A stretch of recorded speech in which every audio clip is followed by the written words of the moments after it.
This episode is brought to you by Vital Farms. Isn't it bullshit to have to question where your food comes from? At Vital Farms, you can trace your pasture-raised eggs all the way back to the source, the pasture. On the side of each pasture-raised carton of eggs, you'll find the name of the farm where your eggs were laid. And when you look the farm up on their website, you'll get a peek at all the sunshine, fresh air, and open space the hens enjoy. Learn more and find out where to buy them at vitalfarms.com. Vital Farms, keeping it bullshit-free. This episode is brought to you by Progressive. Most of you aren't just listening right now, you're driving, cleaning, and even exercising. But what if you could be saving money by switching to Progressive? Drivers who save by switching save nearly $750 on average, and auto customers qualify for an average of 7 discounts. Multitask right now. Quote today at Progressive.com. Progressive Casualty Insurance Company and Affiliates. National average 12-month savings of $744 by new customers surveyed who saved with Progressive between June 2022 and May 2023. Potential savings will vary. Discounts not available in all states and situations. This episode is brought to you by Klaviyo, the platform that powers smarter digital relationships. With Klaviyo, you can activate all your customer data in real time, connect seamlessly with your customers across all channels, guide your marketing strategy with AI-powered insights, recommendations, and automated assistance, deliver experiences that feel individually designed at scale, and grow your business faster. Power smarter digital relationships with Klaviyo. Learn more at klaviyo.com/Spotify. That's KLAVIYO.com/Spotify. This episode is brought to you by Shopify.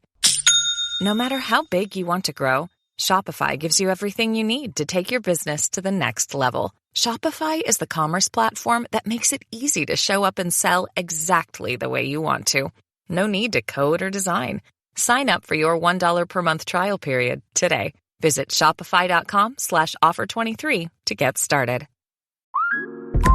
Between the kids being home and hosting, everything in our house gets used up in summer. With Instacart, I can save money by stocking up on all my favorite summer brands. I save time by getting everything delivered in as fast as an hour. And I save myself a sink full of dirty dishes by stocking up on paper plates for the annual summer cookout. Save more on summer essentials? Spend more time enjoying summer. Add summer to cart. Download the app to get free delivery on your first 3 orders. Offer valid for a limited time. Minimum $10 per order. Additional terms apply. Welcome to the Human Capital Innovations Podcast. We're your source for personal, professional, and organizational growth and development, where we share original research, explore industry trends, and interview executives and thought leaders from across the globe. We hope you join us often for practitioner-oriented content around all things related to leadership, HR, talent management, organizational development, and change management.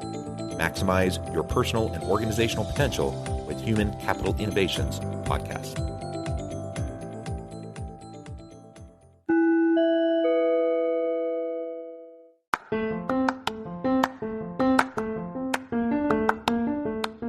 If you enjoy the Human Capital Innovations Podcast, enjoy ad-free listening by going to the Patreon page, and please consider contributing even at the producer or sponsorship level. And please leave a review. Thank you for your support.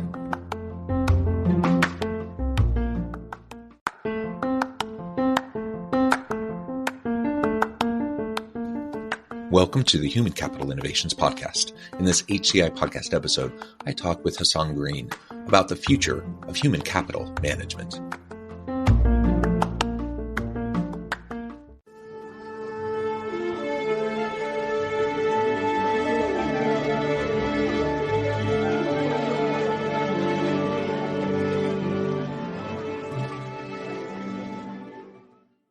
Hason Greene, welcome to the Human Capital Innovations Podcast. Thank you. Thank you for having me. Happy to be here. Yeah, it's a pleasure to be with you. You're joining us from New York. I'm south of Salt Lake City in Utah. And today we're going to be talking about the future of human capital management. What a fun topic. And I'm just super excited to be exploring this together with you today. You have a great background and great expertise that you bring to the table for this conversation. As we get started, I wanted to share Hason's bio with everybody. Hason Greene is a full stack HR practitioner and human capital management specialist. He founded Humint Labs, human capital management practice, to partner with VC and PE firms to provide human capital expertise to their firms and portfolio companies. And as I said, today we're going to be talking about the future of human capital management. Anything you would like to add by way of your background, your personal or professional context before we dive on into the topic? You pretty well covered it. I would just say, at Human Labs, we partner with firms at the pre-investment, M&A, and pre-IPO stages to provide decision-making and decision makers with expertise, tools, education to understand, manage, and report on their human capital.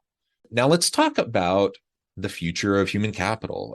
Now, certainly, if we look back in time before we start looking forward, we can see huge shifts over the past several decades, from personnel management into the various kind of iterations of HR. And this people management, human capital management is now kind of the more common terminology.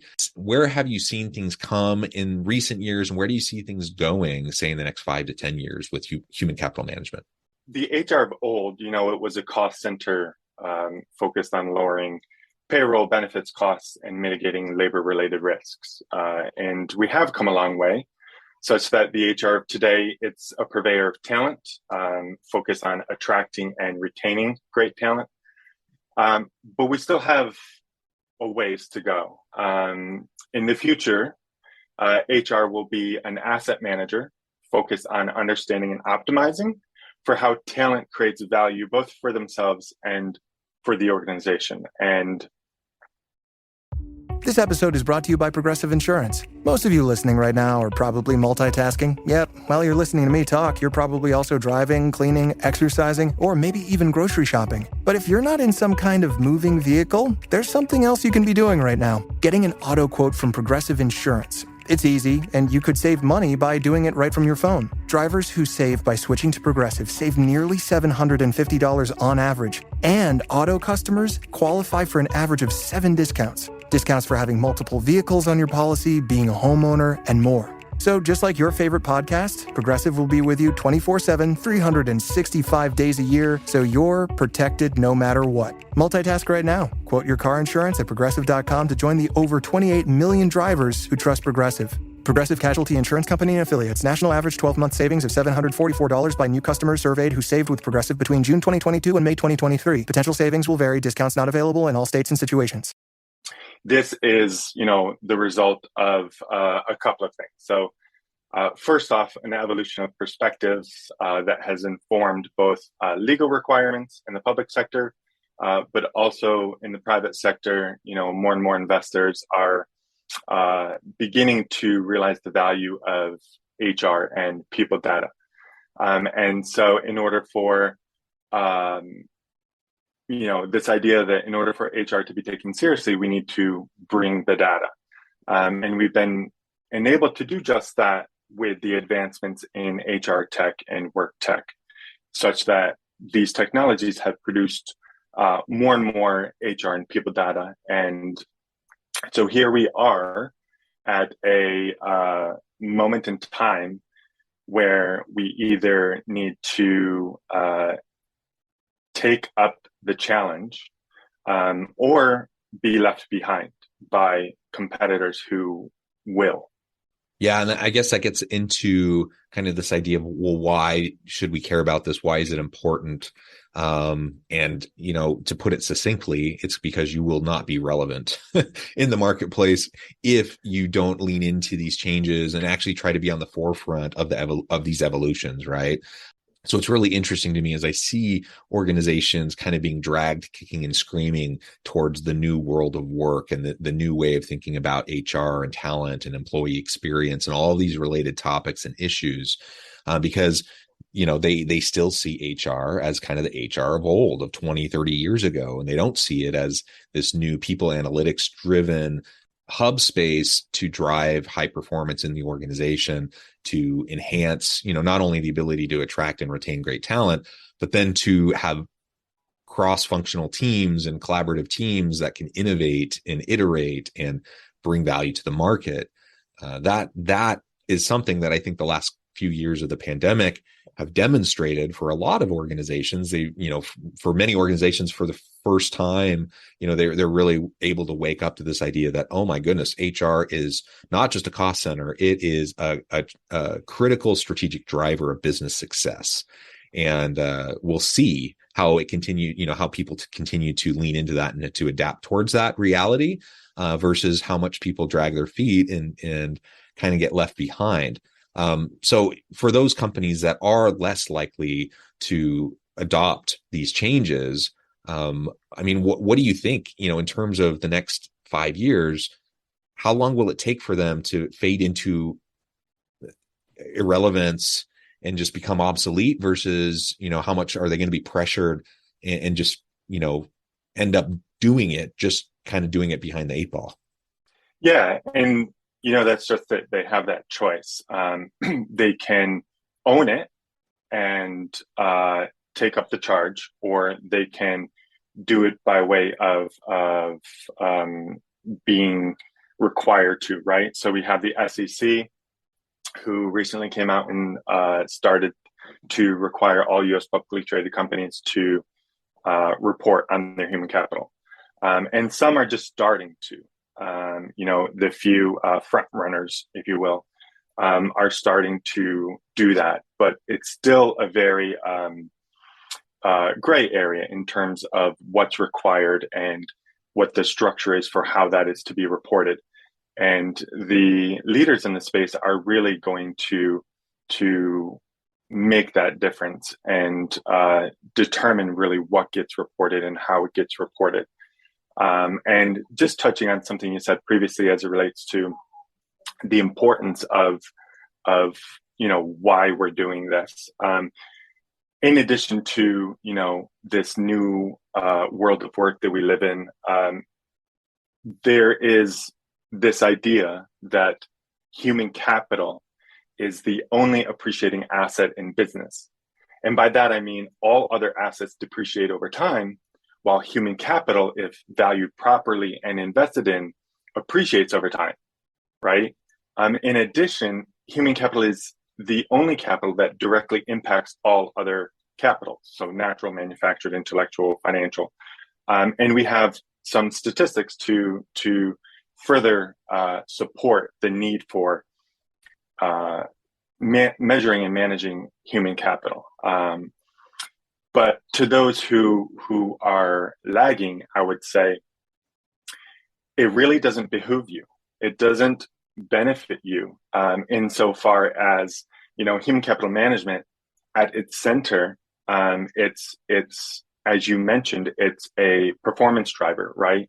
The two biggest drivers of performance are technology by way of automation and AI, and people, right, by way of labor. And you're not doing your company any or its stakeholders any favors by not adopting human capital management, right? You'll be less competitive. You'll deliver lower returns than you would if you did adopt it. In addition, you're not doing your talent any favors because human capital management recognizes and rewards top performers. And by not adopting human capital management, you're really enabling low performance to flourish inside your company.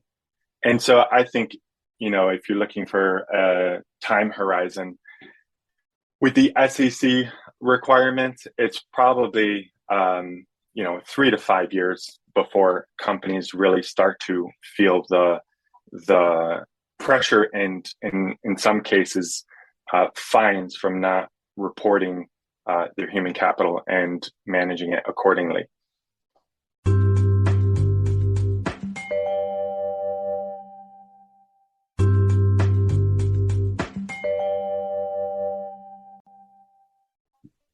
Yeah, that all super important. And one thing you were talking about that I think is worth reiterating is the investment piece into human capital. It is an appreciating value, as you mentioned, but even if it wasn't, I mean, how much time, money, effort do we put into investing into and reinvesting into the maintenance and upkeep of other forms of capital?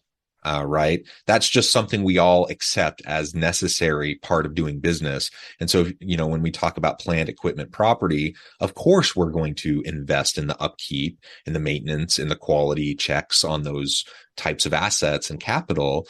I worked years and years ago, decades ago, I was working in a factory, and those big press machines, these are multi-million-dollar ginormous press machines. And guess what? They cost a lot of money. And so they made darn sure that they had regular maintenance, that they had regular upkeep. And when there were new technologies that came out that were related to these big press machines, they would invest in those new technologies and integrate them into that big machinery. Of course they would, because it was a huge investment. And so it's always been mind-boggling to me that organizations seem so willing to invest into these other forms of capital and assets that they have, and often, really are less inclined to invest into their people, especially considering their people are the ones that bring value to the market. They're the ones that provide the products and services that interface with the customers. They're the ones where, their skills and their competencies and capabilities will only increase through that investment into them. So their value increases over time. It seems like a no-brainer, yet you still have, people of different kind of backgrounds and persuasions that still see it as a cost center and still see it as something that's just, a bottomless pit of money. And so it's often one of the first budgets that gets slashed in an economic downturn, unfortunately. Yeah, that's so true. And the reason that it's one of the first budgets to get slashed is because they're not measuring it properly, right? They don't have the tools in place. They don't have the models in place to truly understand the impact that human capital has on value creation for the business. Just a couple of statistics to throw out there. So as it relates to investing in our people, right? So you can invest in the health of your people, you can invest in training, you can invest in engagement. So there's been a number of studies. For example, the U.S. Chamber of Commerce commissioned a study that found a 47% return on investment in health and well-being initiatives. Rand Corp, Johnson & Johnson, same thing. Anywhere between 271% return on investment to upwards of 500% return on investment in health. Then you get into training, where MIT and Accenture respectively performed studies that found a return on investment of anywhere between 250 and 350% return on investment in training. Engagement's another one. Gallup performed a study that found a return on investment in engagement. So rewards, recognitions, things of that nature in your workforce. Decreased absenteeism by 41%, decreased turnover by 24% or more. And then most importantly, increased productivity, sales, and profits by as much as 20% or more. So the data is there for those who are measuring it, right? And so that's what I'm getting at with the importance of human capital management being the future of HR, in that it really needs to sit as a center of HR and drive the other services, such that you use that data to inform your decisions around how to treat your workers, how to invest in them in order to realize the greatest value for your dollar. Yeah, and those ROI numbers are insane, right? Usually if we see numbers like that, it's a complete no-brainer. Of course, you would invest into those types of programs, those types of initiatives, and yet, there's, still some lag. So I think we're getting there. It's going to take a little bit more time for some organizations, and other organizations are fully leaning into this and embracing it and ramping up their efforts in the human capital management space and leveraging and utilizing people analytics to greater extent to make really data-driven decisions that can help them to be successful. So I think we've done a good job of laying out, the importance of this, and how, the current environment's a little bit different than the past environment. What does this mean in the day-to-day lived experience of the average employee? In an say a young worker who doesn't know any different, they come out of, high school, college, whatever, they have their first job, they're new to the labor market, and now they're in corporate America or whatever. What would they expect to see as kind of the norm in terms of employee experience and implications for employees from this new human capital management perspective versus perhaps what we saw when we were young in our careers, or maybe the generation before us even? Yeah, I think the most important part, it's going to require your, technology IT team coming together with HR to create a seamless experience, right? So we experience this dedicated, clunky processes and systems that, provided a minimum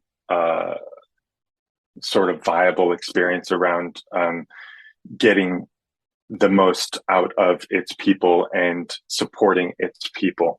And the future is going to require much more seamless interaction with technology. So I don't think new talent coming in is going to be inconvenienced. I believe that the technology that's going to be required for achieving this vision is one that really is built into the flow of work, such that it's measuring contribution, it's measuring various reviews and ratings and things in the flow of work as work is being performed, whether it's a project or something else. And then that data is collected and modeled and provided back to the talent to say, hey, listen, this is where you are. This is how we are looking at you as an individual and your contribution. This is what we're looking for. This is how you can help us close that gap. And so it's a much more seamless, much more thoughtful experience that includes the individual as opposed to happening to the individual. And by that, I mean, as individuals, we have the ability to affect what our value is, right? So McKinsey did a lot of work on this insofar as they studied the value that talent, the skills, knowledge, abilities that make up talent bring to bear on work, and how that translates to individual human capital.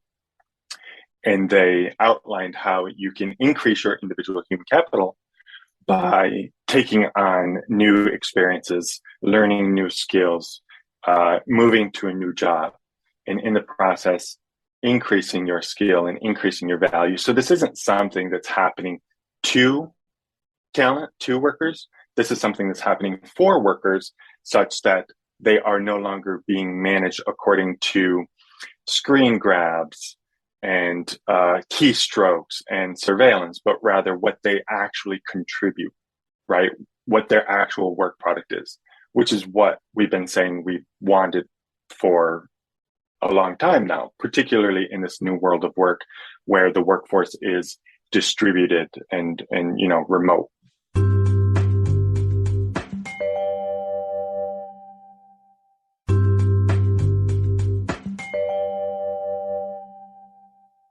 Yeah. And the crazy thing is, I talk to so many people about these types of issues, and I still hear today about companies that are doing screen capturing, stroke monitoring, and like all of that, because they feel, especially with distributed teams, they feel like they have to in order to keep control over their teams and to know what's really happening. And I just scratch my head. I'm like, oh my gosh, you just don't even get it, do you?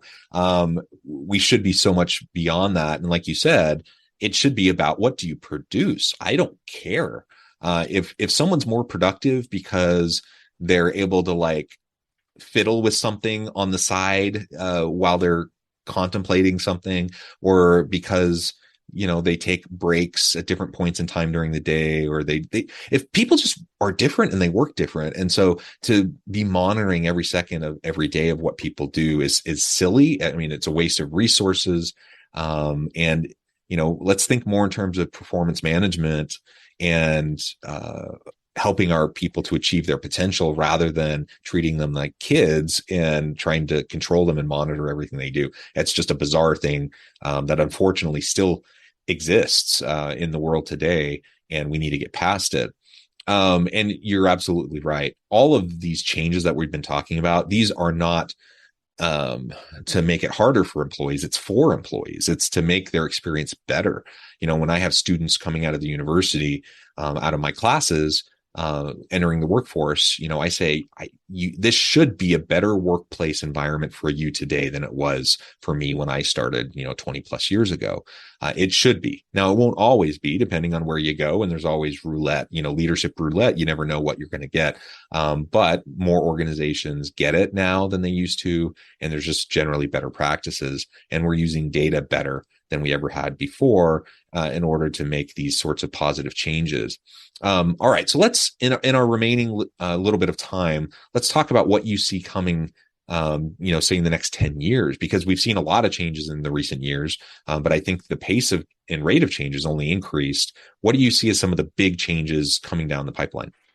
Yeah, so I think the biggest one is, and this is where Human Labs really operates and thrives, and that is shaping how companies are valued and invested in, right? So we talked about the individual contributor, but then the ability to measure and manage the impact of human capital on value creation, what that means for companies as a whole and for investors, is such that investors and employees, the talent, they can or they will eventually be able to look at a company's portfolio and see human capital data represented just as financial capital data is represented today. And they can make decisions on where they want to put their money, where they want to spend their time, in the case of talent, who they want to work for, based on how those companies are measured and valued from a human capital perspective. And they will be able to look at and dig into, just as they can now in the financial on the financial side of it, they'll be able to dig into the human capital side and say, hey, these companies are not doing right by their workers. They're not demonstrating any real investment in their people, which sends the message that they don't value their people, right? And so I believe the future 5-10 years from now, it's going to look very much like the way companies are viewed today through this, idea of portfolio management, where you are investing in and trading on companies, but according to the human capital as much as their financial capital. Yeah, super interesting. Hason, it's been a real pleasure talking with you. I know we've just scratched the surface. There's a whole lot of other things we could explore together, but we're going to leave it there for now today. Before we wrap things up, though, I wanted to give you a chance to share with the audience how they can connect with you, find out more about your work, your team, and then give us a final word on the topic for today. Yeah, thank you for having me. You can find me on Twitter, Hason Greene. I'm also on LinkedIn, and my LinkedIn has all my contact information if you want to reach out. Happy to talk to you about human capital management and how we can increase the value for your people and for your company.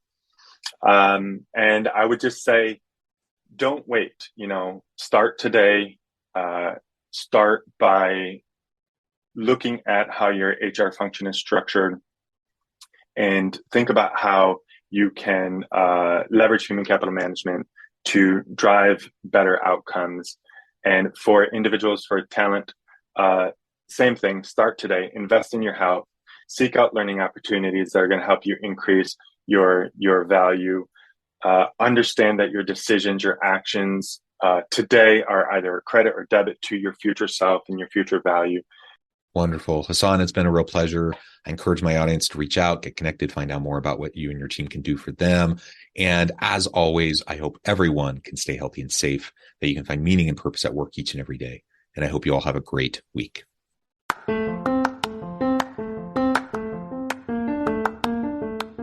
you enjoy the Human Capital Innovations podcast? Enjoy ad-free listening by going to the Patreon page. And please consider contributing even at the producer or sponsorship level. And please leave a review.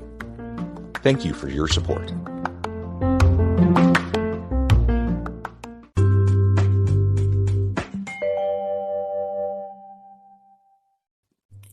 Thanks again for joining us for this episode of the Human Capital Innovations Podcast.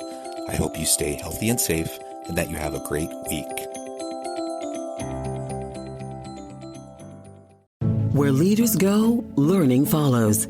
At Harvard Business School, we offer in-person and virtual executive education programs on a broad range of business topics. Each program addresses real-world challenges and is taught by our world-renowned faculty. Join an exceptional peer group. Sharpen your leadership skills. Advance your career. It's your time. Go. To apply, visit hbs.me/go. That's hbs.me/go.